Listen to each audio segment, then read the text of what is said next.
A week ago, I've built this paper Skewb in a live stream on my channel. Some people pointed out that it is really unstable and doesn't turn very well. So in this video, we're trying to improve that in a way you probably aren't expecting. Today, I'm going to put magnets into my paper Skewb.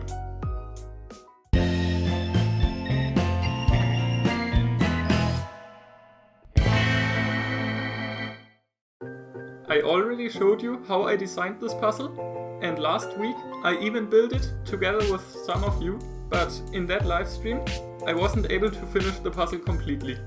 So I built the rest afterwards, and here I am. This is the finished Skewb. Let's try a few turns now.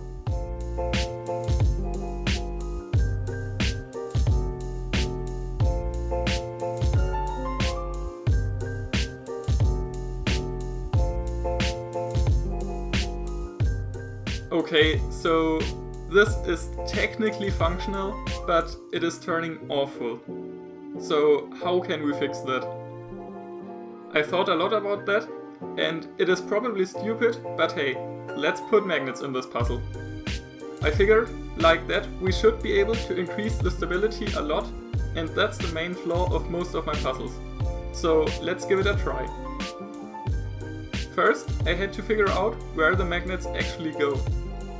I took a look at the magnets of the X-Men Winnie Skewb, and apparently it is sufficient to put magnets in one type of the corner pieces and in the edges. So that's what I did. Since the puzzle was already completely built, I had to cut into the corners again. Once that was done, I took my magnets, and here you can see these are really weak.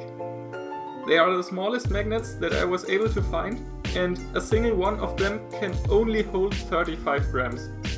These magnets will surely not rip the paper or anything like that. So the first of them was pretty easy because there was nothing I had to align. I just put some glue in the corner piece and placed it roughly in the middle of the face. After that was done, all other magnets will be more difficult because they have to be aligned with the previous ones. I continued by trying to get a magnet into the edge piece. There is a gap in the pieces, so I don't have to cut them open. But the gap is really small, so it is kind of difficult to get the glue and the magnet in there. I tried out a bunch of different ways, and I ended up using a toothpick to get some glue on the face, and once the glue is there, I can simply hold the pieces together and drop a magnet into the gap. It will automatically align with the magnet in the corner piece, and the glue will secure it in place. This system works pretty well, so I continued gluing magnets into the edges like that. It even was pretty fun, because all I had to do was to drop the magnet in there and physics will do all the work for me. For the other magnets in the corners, I used basically the same method, so here we go with those. Now the magnets are all in place, and I tested a bit with the pieces. The magnets were really weak, so I ended up putting a second one on top of each one in the corners. With the magnets in place, I was even able to assemble the puzzle without the core. This looks pretty promising, so I was curious to find out how the puzzle would work now that stability would be much better.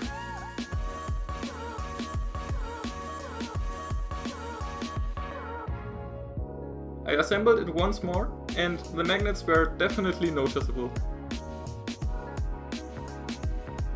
The puzzle isn't as loose, and the pieces stay in place way easier now. So, how can we test if this is really working like I wanted? Let's solve this bad boy.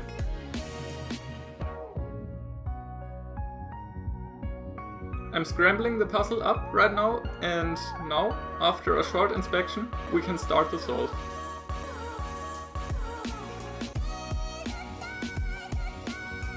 I'm speeding this up because even with magnets, the puzzle isn't nearly as stable as I would have wanted it to be. In the end, the solve took me 2 minutes and 55 seconds. Definitely not great, but I think it could be worse.